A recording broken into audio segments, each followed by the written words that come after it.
welcome back to the channel. Today I'm going to talk about a couple of tips how to keep your phone working really fast and not getting bogged down with the memory on your phone. And one other quick tip which you may not know, this applies to any Android phone.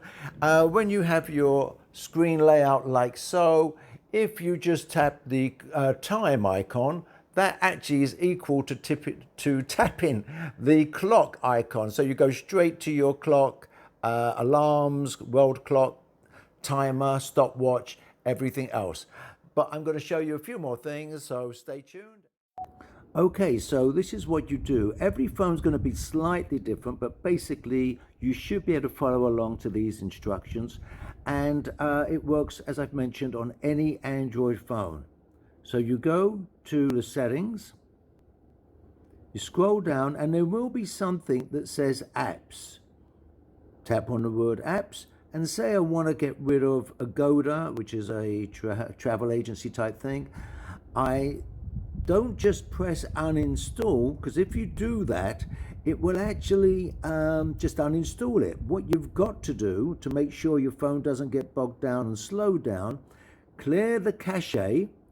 And by the way, you can also do that if any of your apps are not working properly. Clear the cache in the app, and usually that solves any problem. The next thing you do is press clear the data, which is next to it. So anytime you've got an app like a note app, you've been trying it out, you've written some notes, if you just uninstall the app, it's going to leave the data behind. So you press clear cache, clear data, then go back one button and press uninstall. While you're on this page, depending on what operating system you're using on Android and how new a phone is, you can also see all the permissions it's required. So here I've allowed notifications. Permission, obviously in this case, is location, but it tells you what other permissions it's asked for.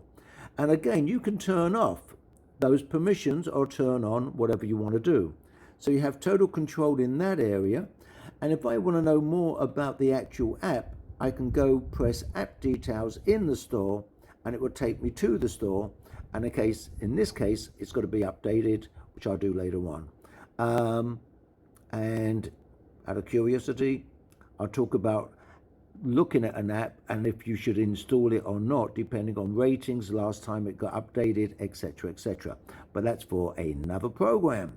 So please press subscribe, and I'll see you soon.